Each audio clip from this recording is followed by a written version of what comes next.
este joven teólogo, pues, quería como estudiar más acerca de la naturaleza, porque su padre era médico, su padre quería que él fuera médico. Así que donde ese viaje iban a estudiar fósiles, iban a estudiar la naturaleza para ayudar a los estudiantes a desarrollar pues, teorías más complejas acerca de la creación y de la existencia de Dios. Pero lamentablemente él usó estos estudios para comenzar a lanzar otra hipótesis diciendo que realmente las especies estaban por selección natural. En esa gran batalla entre elegir a quién servir, casa y su esposa era creyente cristiana. Pero de los 10 hijos, porque en ese tiempo pensaban no había televisión, tuvieron 3 que murieron. Y esto le golpeó muy fuerte. Él nunca se pudo levantar de la muerte, por ejemplo, de su hija mayor, que a los 10 años murió de tuberculosis. Así que él, en ese miedo, en ese dolor, en ese sufrimiento, él no podía entender por qué tenemos que sufrir si hay Dios de amor. Y como no hubo respuesta a su inquietud, porque nadie le explicó exactamente acerca de la resurrección de los muertos, porque en ese tiempo pues se hablaba era de un milenio de paz, se hablaba que la tierra pues iba a ser purificada con la venida de Dios, no sé cuándo, decía la gente que iba al milenio de la paz. No había una solución concreta a la teoría de la muerte porque se le negaba a la Biblia a las personas, y aunque él era teólogo, lamentablemente no le enseñaron correctamente la fe de Jesús. Que en esa desesperación, al no encontrar respuesta en medio de la muerte de su hija, comienza a escribir de una manera más fuerte. Su sentimiento de no encontrar una existencia de su vida comienza a sacar a Dios. Y la manera en que comienza a sacar a Dios es que él entonces llega a la existencia de un creador y comienza entonces a desarrollar que las mutaciones y que las elecciones naturales, la supervivencia de mayor contra menor, genera de que en un tiempo no determinado la vida surgió solo en una célula por sí misma. No, gracias. Y peleando con su esposa, que su esposa oraba por él y luchaba por él. Finalmente en 1858 decide su posición, lanza el libro El origen de la vida con la teoría de la evolución.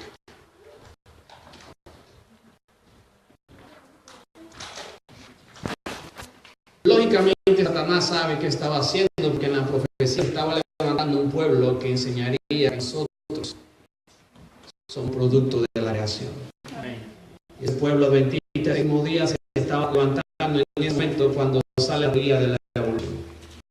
Mientras Dios estaba sacando el pueblo remanente de Apocalipsis 14:12, también Satanás sacaba su agente para que saliera la teoría de la evolución. Así que podría decir que tanto el movimiento del séptimo día con la teoría de la evolución nacieron paralelamente. ¿Pero quién tendrá la razón?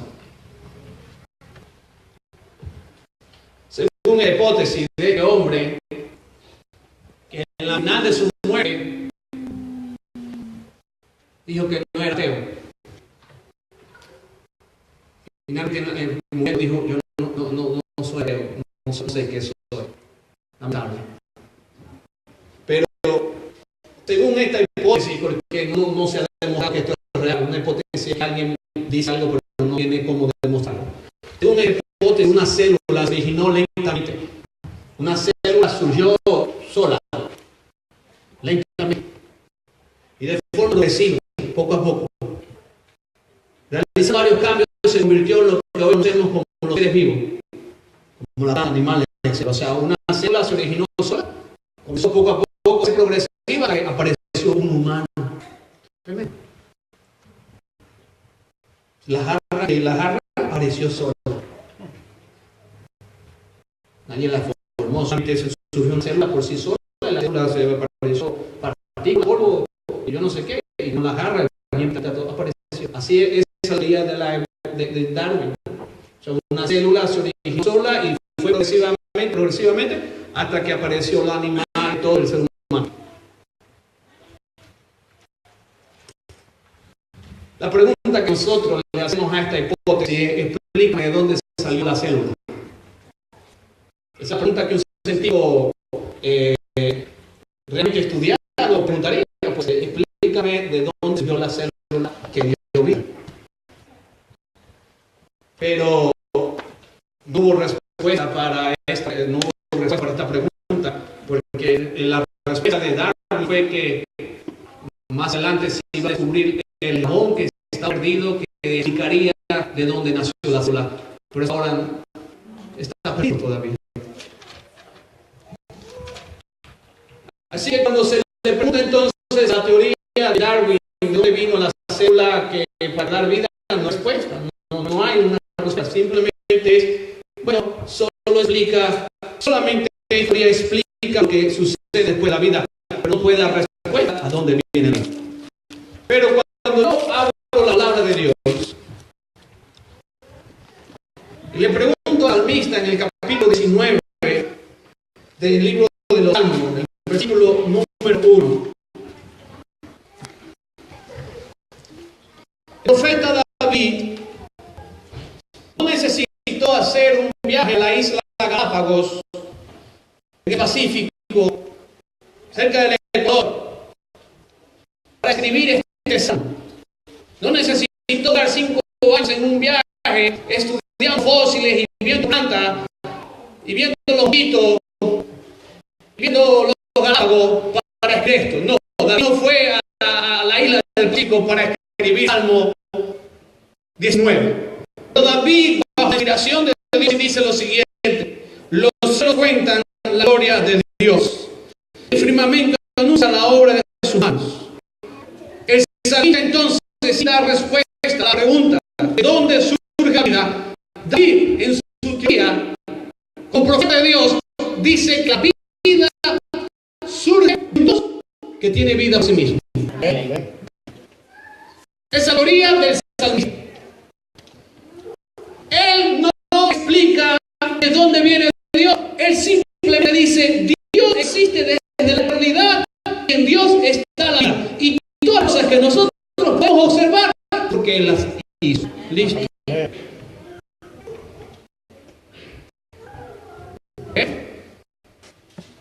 Ahora tenemos otra teoría que también dice que no existe Dios.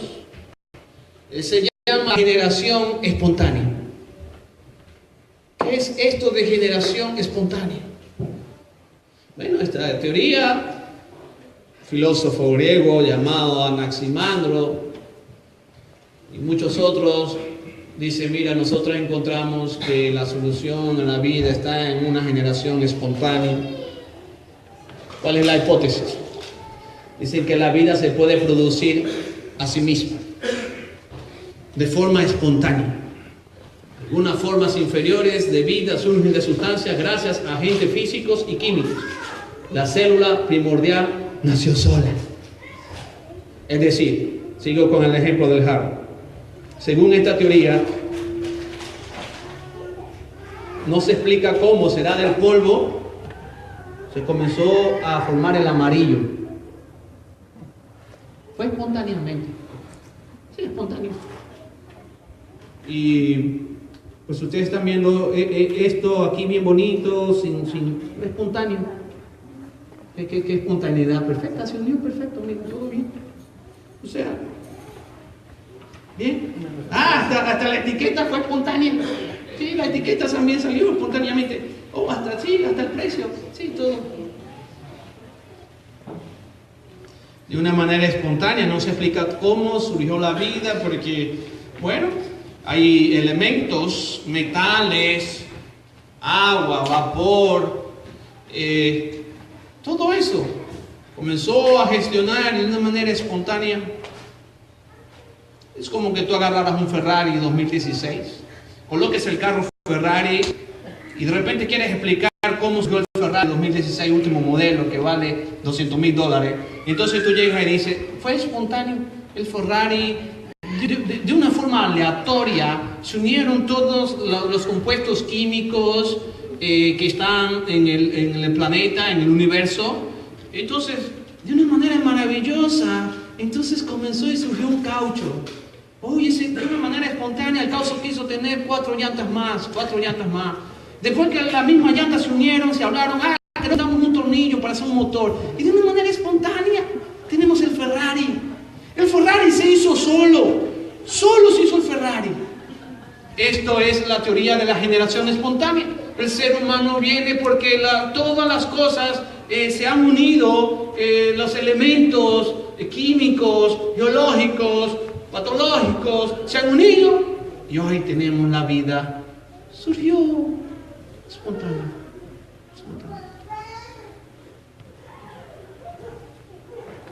La teoría entonces refuta que algunos investigadores como Lázaro Spallanzani y Theodore Cham refutaron esta teoría, siendo ellos científicos, porque también la ciencia científicamente ha demostrado algo que nosotros conocemos como biogénesis.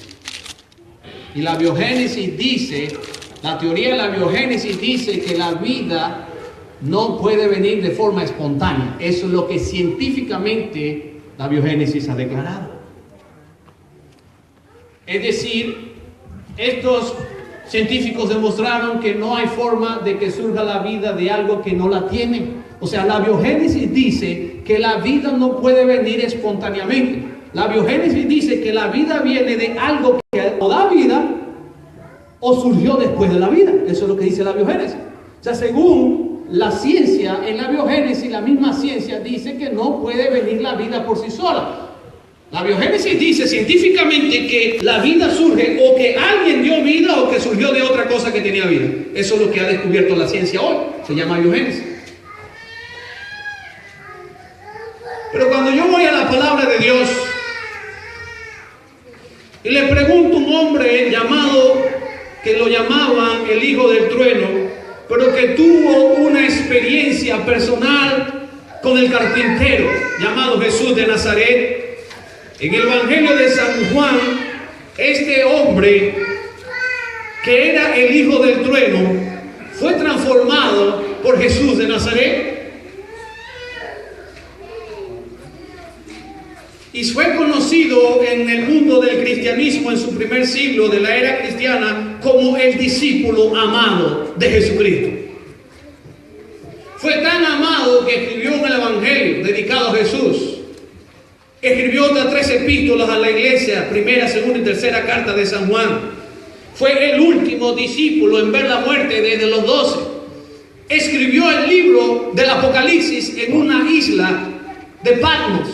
Y ese hombre, en su primer evangelio, nada más y nada menos declara que la vida surge de aquel que es inmortal y que ese ser inmortal se hizo carne, habitó entre nosotros, porque para Dios no hay nada imposible. Por eso es Dios. No necesitó tampoco inventar que venimos de una generación espontánea. No se puso a estar investigando huesos y pelos de gato para llegar a la conclusión de que él era un ser creado a imagen de Dios. Se llamó Juan. Él escribió una carta. Y esa carta está dentro de los libros sagrados del canon que nosotros conocemos hoy como la Santa Biblia. Y él explica en su primera carta, en el capítulo número 1, versículo 1, de dónde viene la vida. Y él dice lo siguiente. San Juan capítulo 1, versículo 1 dice: en el principio existía el verbo. Y el verbo estaba con Dios. Y el verbo era Dios. Desde el principio estaba con Dios. Y todas las cosas fueron hechas por Él, y nada de cuanto existe fue hecho, ¿qué cosa? Sin Él. Ahora dice el versículo número 4. En Él estaba la vida, y la vida era la luz de los hombres.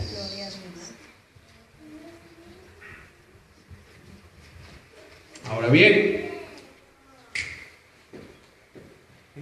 el Big Bang. Caramba. Vamos a ver. ¿Cuál es la hipótesis?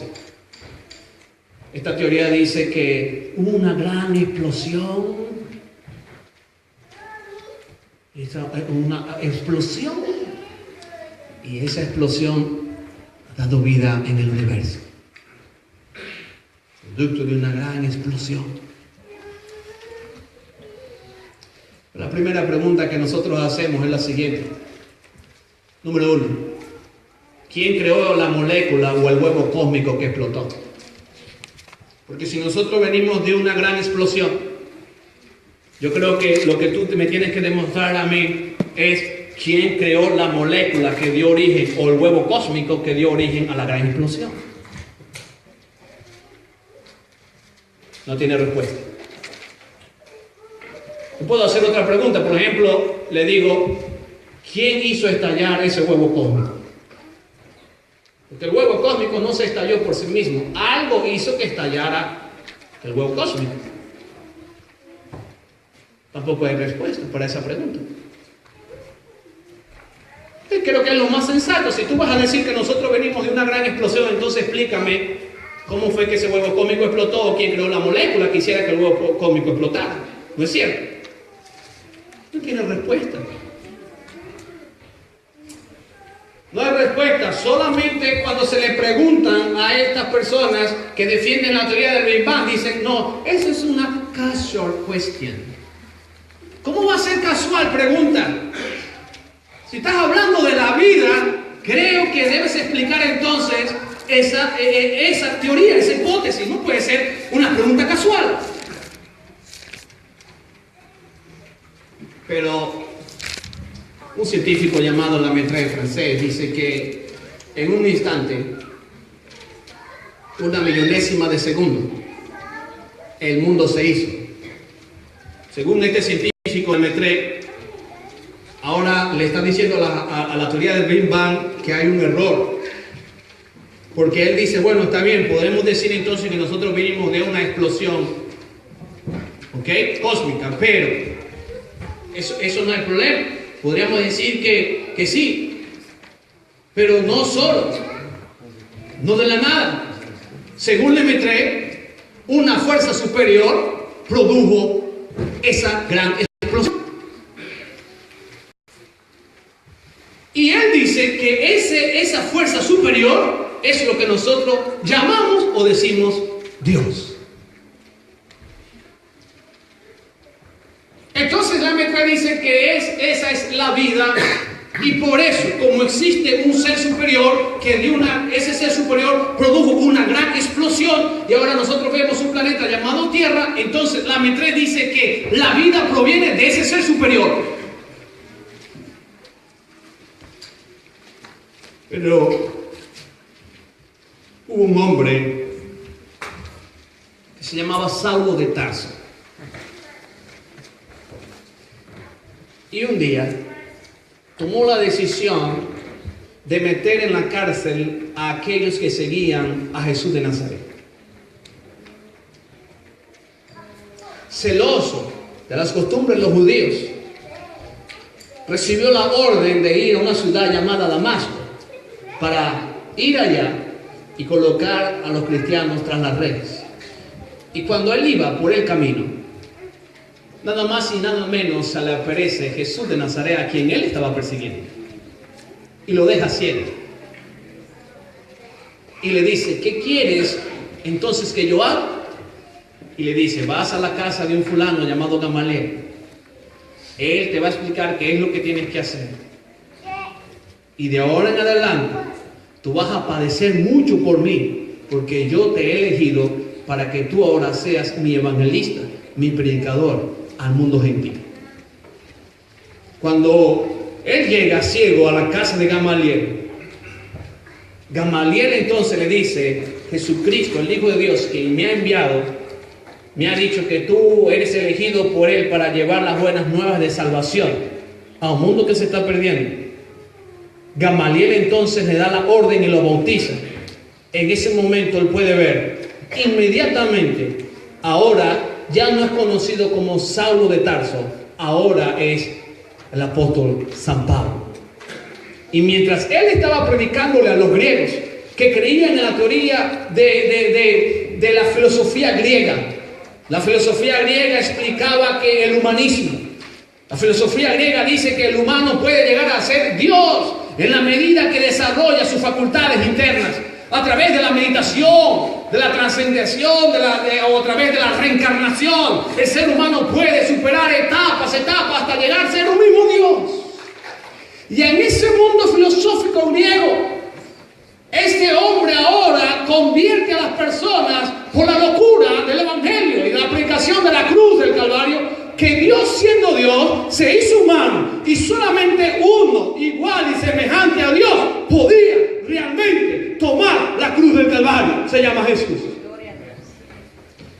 Y en esa iglesia fundada por el Espíritu Santo a través de este siervo de Dios en Colosas, él escribe una carta y les dice a los hermanos lo siguiente: hermanos, yo por mi propia experiencia, el apóstol San Pablo, he llegado a la conclusión que la vida está en las manos de Dios, y ese Dios es Jesús que murió por nosotros en la cruz del Calvario y ha derrotado el peor enemigo que nosotros teníamos, porque hasta ahora ni el humanismo, ni la teoría de la reencarnación, ni la teoría de Charles Darwin, ni la teoría del Big Bang, ni la teoría del gran huevo cósmico nos da una respuesta cuando perdemos un ser querido. Nadie nos dice nada.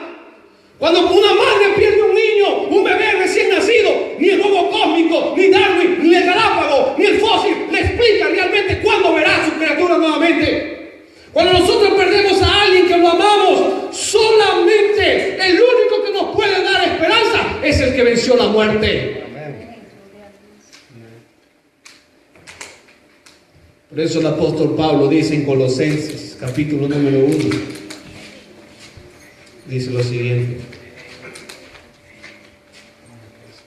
Versículo número 13 al 17. Él nos libró de la potestad de las tinieblas y nos trasladó al reino de su amado Hijo, en quien tenemos redención por su sangre, el perdón de los pecados. Gloria a Dios por eso. Cristo es la imagen del Dios invisible. Nosotros no podemos ver a Dios el Padre, solo a través del rostro de Jesús lo podemos ver. El primogénito de toda la creación. La palabra griega es protótokos, que significa el que tiene máxima autoridad y preeminencia en todo lo creado, Jesucristo.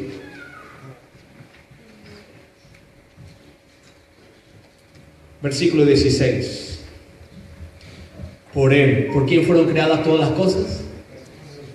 Entonces, cuando la Metre dice alguien, un ser superior, tuvo que colocar todas las cosas para una gran explosión. ¿Quién es ese ser superior? Jesus Christ. Gloria a Dios. Por Él fueron creadas todas las cosas que están en los cielos y las que están en la tierra, cosas visibles e invisibles, sean tronos, dominios, principados o autoridades. Todo fue creado por medio de Él y para Él. Gloria a Dios. Amén. Jesús es el Rey. Gloria a Dios. Porque Cristo existía antes de todas las cosas, y todas las cosas subsisten por Jesucristo. Por eso Juan lo llama el Logos en griego, el verbo. Es decir, Él habló y las cosas fueron creadas por el poder de su palabra. Por eso cuando Él le dijo a Lázaro, tuvo que decir específicamente Lázaro, el que estaba ahí, porque si Él da la orden, levántate a los muertos, se resucitan todos los muertos. Tuvo que decir específicamente, solamente tú que estás detrás de esa piedra, levántate. Y se levantó el muerto que tenía 4 días. Gloria a Dios. Amén. Solamente ese es el único ser en el universo quien tiene las llaves del Hades, de la vida, de la muerte. El único que puede abrir la tumba es aquel que venció la muerte. Se llama Jesús. Y por medio de Él, todas las cosas que tú ves, todas las cosas que tú nunca has visto y que existen y que tú no las has visto, Él las creó. Amén. Lástima que Charles Darwin, siendo teólogo, escribió el libro más triste que se ha escrito en la historia de este planeta. La teoría de la especie. Qué triste. De las manos de un creador a una evolución espontánea. Por eso, mis queridos hermanos, con razón la Biblia dice que solamente por la fe nosotros podemos llegar a ser hijos de Dios en Cristo Jesús. Te voy a decir por qué. Número 1, según la evolución, que la podemos decir en las 3 grandes teorías, el Big Bang, generación espontánea, el origen de las especies, no creen en Dios. Dicen Dios no existe. ¿Por qué dice que Dios no existe? Esta teoría dice porque nosotros no podemos ver a Dios, no podemos medirlo, ni podemos observarlo. O sea, ellos dicen, como yo no veo a Dios, entonces Dios no debe existir porque yo ni puedo medir a Dios ni lo puedo ver. Pero ¿quién ha visto también a Satanás?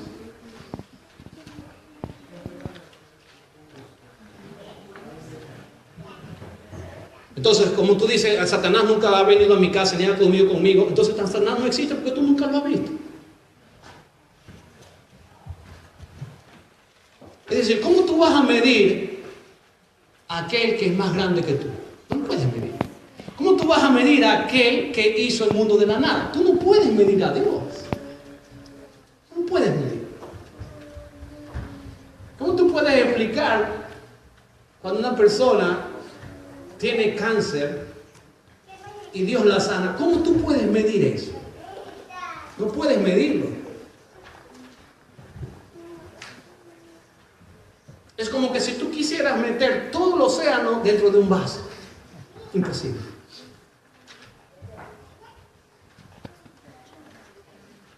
Entonces dice, nosotros no creemos en Dios porque ni podemos medirlo, ni podemos observarlo, porque para poder creer yo tengo que agarrarlo y meterlo en la taza científica. Pero si debemos creer en un huevo atómico y en una célula que evolucionó, sin que tengamos tampoco evidencia de ello. O sea, no puedes ver a Dios, no puedes medirlo a Dios, pero hasta ahora me dices que yo tengo que creer en el huevo atómico o en una generación, o una vida, o una célula, que ni siquiera tú me dices a mí cómo surgió la vida. Yo te tengo que creer a ti en algo que tú ni siquiera demuestras que existe. Qué triste. Qué triste. Ahora bien, ¿qué dice la evolución creacionista? La evolución creacionista surgió en el sistema de la teología católica romana. En esto cree el obispo de Roma, el obispo de Roma, que anda por ahí diciendo que es el Santo Padre. No es el Santo Padre solamente está en el cielo. Él no es el Santo Padre. No es ningún Santo Padre. El único santo es el Creador. No es ningún Santo Padre. Pero esta es la teoría que cree la evolución. Y Juan Pablo II sacó entonces el nuevo dogma o el catecismo en base a la teoría de la evolución de la Iglesia Católica. Esta es la otra evolución, se llama la evolución creacionista. Son teólogos que explican la evolución.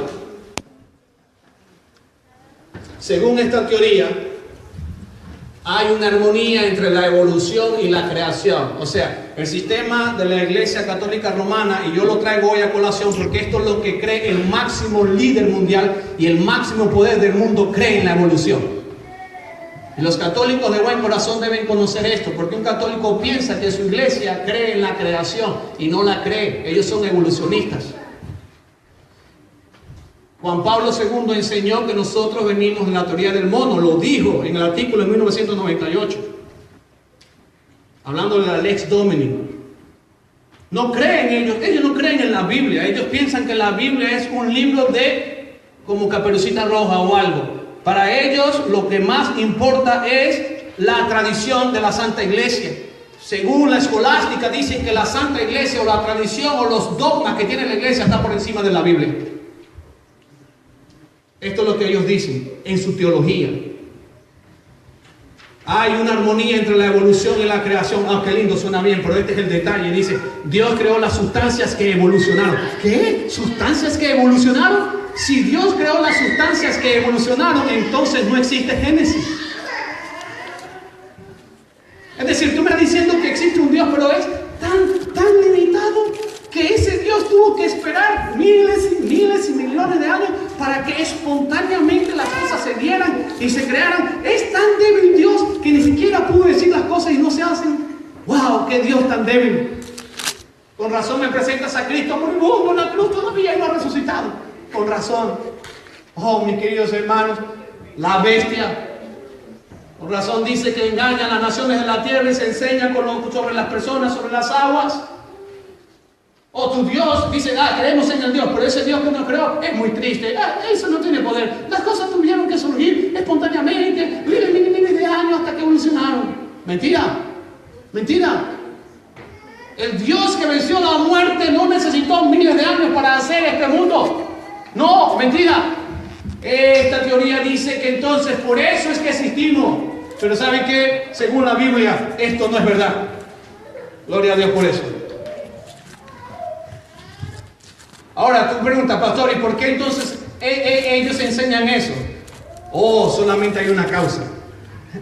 Es que si yo creo en la teoría de la evolución creacionista, entonces para mí el sábado no tiene vigencia hoy. No existe ningún día para guardar. Yo puedo guardar el domingo en lugar del sábado. Ahora yo puedo conmemorar el día en que Cristo resucitó. Porque como no existe una creación en 6 días literales, entonces yo puedo guardar el día en que Constantino ha bendecido para recordar la resurrección de Jesús. ¡Wow! ¡Qué bonito! Pero es mentira.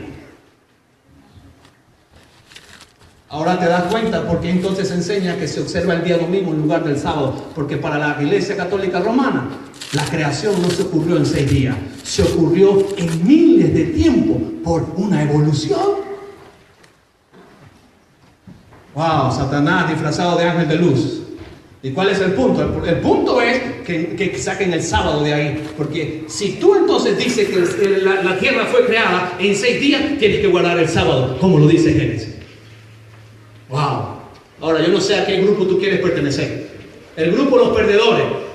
Creen en el huevo atómico. ¡Wow! No sé si quieres creer en el huevo atómico. Yo no sé si tú quieres creer en el huevo atómico. El grupo de los otros perdedores. El que dice que el vicario de Dios es falso. Dice que Dios sí existe, pero Dios es muy débil. Tuvo que pasar millones de años para que tú existas. ¡Wow! Ahora, este es el grupo del equipo campeón. Son creacionistas.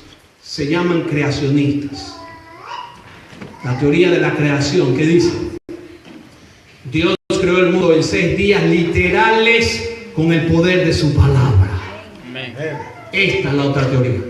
Yo no sé cuál de las 3 tú vas a creer de ahora en adelante.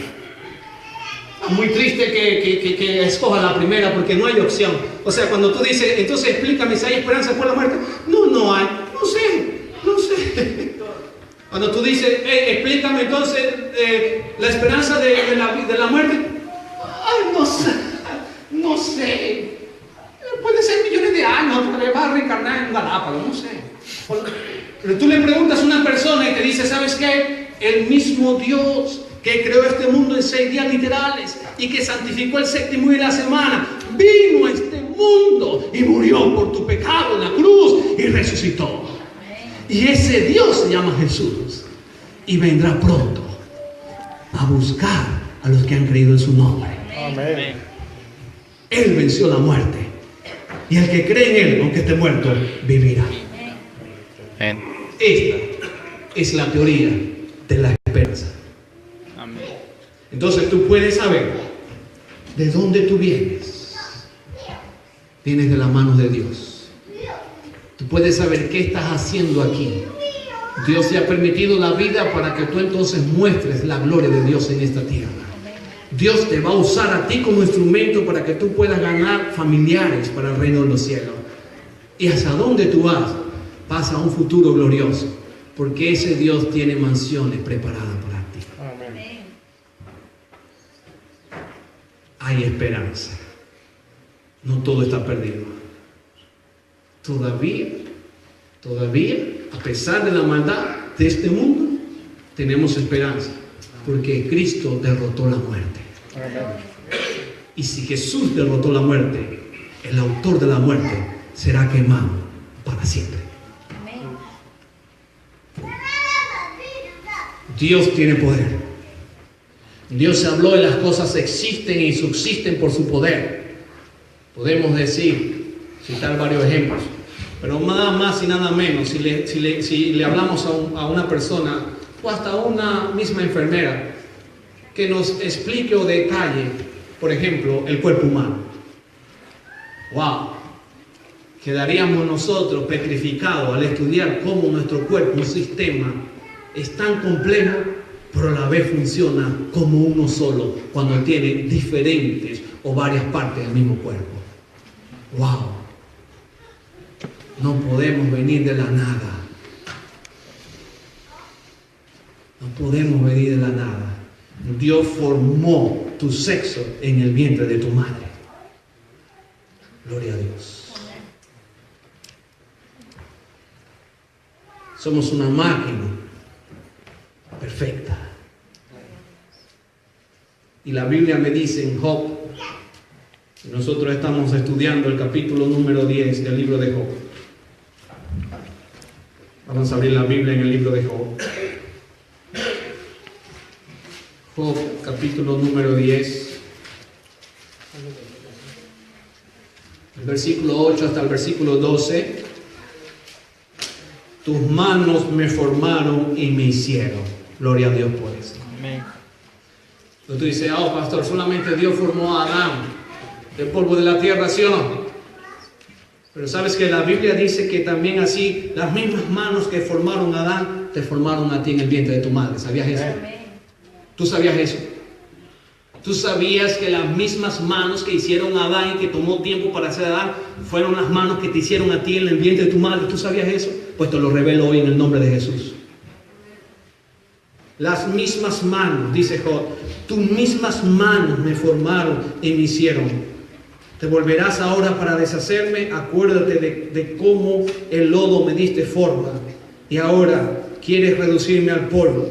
¿No me fundiste como leche y me cuajaste como el queso? Dios te formó en el vientre de tu madre. Dios definió tu sexo en el vientre de tu madre. Por eso los creacionistas no creemos en la unión de un hombre con un hombre. No creemos en la unión de una mujer con una mujer. Porque Dios definió el sexo en el vientre de tu madre. Tú no eliges tu sexo. El sexo te lo eligió el Creador. Gloria a Dios por eso. Amén. Pastor, tengo derecho a elegir mi propio sexo.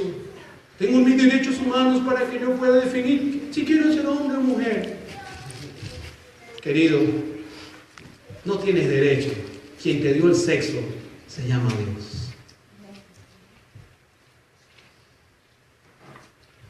Dios es tan perfecto que decidió si tú fueras hombre o mujer.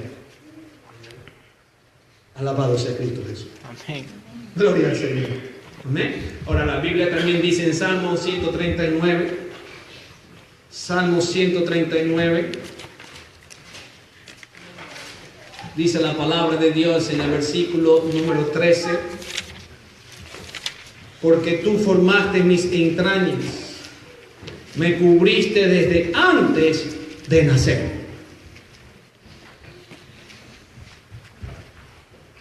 ¿Quién le formó el riñón a David? El hígado. ¿Quién lo formó? ¿Quién te lo formó a ti?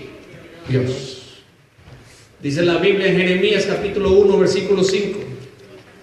Jeremías capítulo número 1 versículo 5 dice la palabra de Dios: antes que formaste en el seno te conocí. Dios le dice a Jeremías: antes de formarte en el seno te conocí, y antes que nacieras te aparté y te designé por profeta a las naciones. Gloria a Dios. Dios te conoce a ti y a mí desde antes de que tú nacieras. Ya Dios te conoce. Wow, perfecto. Gloria a Dios por eso. ¿Amén? Ahora, mis queridos hermanos, tenemos entonces nosotros un llamado en el nombre de Cristo Jesús. Siguiente. Cada quien elige en quién quiere creer. ¿No es cierto? Tú puedes elegir no creer en Dios. Pero tendrás que buscar otra explicación fuera de la teoría de la evolución, de cómo se crearon las cosas, porque no la tiene. La teoría de la evolución no tiene respuesta. Es decir, tú en esta mañana podrás decir, yo quiero creer en lo que yo quiera. Perfecto, esa es tu decisión, lo puedes hacer. Pero vas a tener que encontrar o inventar otra excusa para poder explicar de dónde viene la vida, porque la teoría de la evolución no la explica. Pero si tú desechas a Dios, entonces ¿qué será de nuestra vida? ¡Wow! Un caos. Por ejemplo, el apóstol dice en Romanos capítulo número 1, versículo 18 al 32, que cuando el ser humano ha querido desechar a Dios, encuentra ¿qué cosa? Destrucción, violencia, pánico, pobreza, miseria. Dice, desechamos a Dios y ahora adoramos las cosas que Dios hizo. En vez de adorar a Dios, adoramos al sol, que Dios creó el sol. En vez de adorar a Dios, adoramos ahora la luna y las estrellas y los astros. Es decir, cuando nosotros desechamos a Dios de nuestra vida, llegamos a ser tan insignificantes que nosotros, siendo seres racionales, actuamos como irracionales. Eso es cuando nosotros desechamos a Dios. Pero ¿qué sucede cuando nosotros le abrimos el corazón a Dios? Wow. Entonces comienza el ser humano a vivir y experimentar el gozo de la salvación. ¿Y por qué vives? ¿Y qué sentido tiene para ti tu existencia en esta tierra? Por eso este es el llamado que Dios está haciendo hoy, en el nombre de Cristo Jesús. Fue nuestra lectura bíblica. Salmo capítulo 1. Bienaventurado, dichoso el hombre que no anda en el consejo de los malos, ni se detiene en el camino de los pecadores, ni se sienta en la silla de burladores. Antes en la ley del Señor se deleita y en su ley medita de día y noche. ¿Quién quiere estar en este equipo? Amén. Tú puedes elegir hoy, te lo estoy diciendo, que puedes elegir lo que tú quieres, pero vas a tener que buscar otra teoría para explicar de dónde viene la vida. Pero la palabra de Dios dice, bienaventurado el hombre que no se sienta en silla de burladores. Bienaventurado el hombre que medita en la ley de su Dios, de Jehová el Creador, día y noche. Versículo número 3. Será como árbol plantado. Gloria a Dios por eso. Amén. ¿Y qué sucede? Junto a sus corrientes de agua, que da su fruto a su tiempo, su hoja no cae, y todo lo que hace prosperará. Gloria a Dios. La diferencia de aquel que cree en un Dios poderoso, que murió por él, que lo ama, es que esa persona tendrá frutos aún hasta después de su muerte. Esa es la gran diferencia. Es decir, aún después de muerto, sus obras seguirán hablando por él. Será tan impactante su vida en esta tierra que miles y miles de personas creerán en el mismo Dios al ver que ese hombre, siendo humano ilimitado, pudo tener de lo alto sabiduría que venció a este mundo. Es decir, aún aunque te llevemos al cementerio y te enterremos, las obras de aquel que cree en Dios continuarán. No así las obras de aquellos que no creen en un Dios. Yo te llamo a ti en el nombre de Jesús en esta mañana, si tú quieres creer en Jesucristo como el autor de la vida.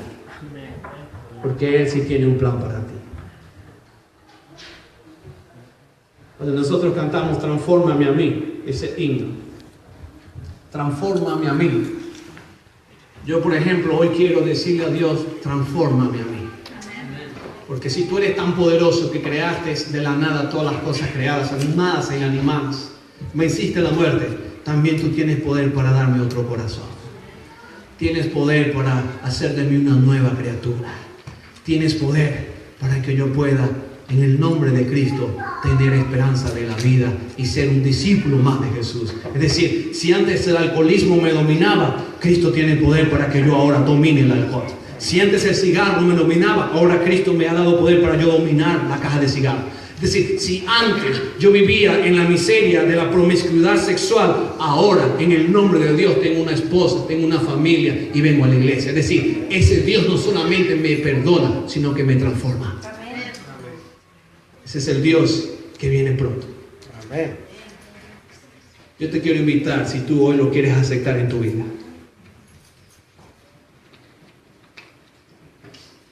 Si tú hoy quieres abrir el corazón a ese Jesús, Yo quiero que cantes conmigo este himno que se llama Señor, transfórmame a mí también. Mientras cantamos este himno, yo voy a estar orando por tu decisión en esta mañana. Transfórmame a mí, se llama el himno que estamos para cantar hoy. Creaste los montes y los valles. Creaste todo. Yo quiero que también me transformes a mí. Dígale al Señor. Si quieres servir a ese Cristo poderoso. Ese Señor, transfórmame a mí también. Este es el himno que estamos cantando.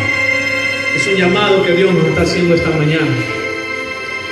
Ese Dios de la creación también te puede cambiar a ti también. Creaste los montes y valles, los siglos también, las edades, y aquello que no existía formaste este vino Jesús y formó el mundo.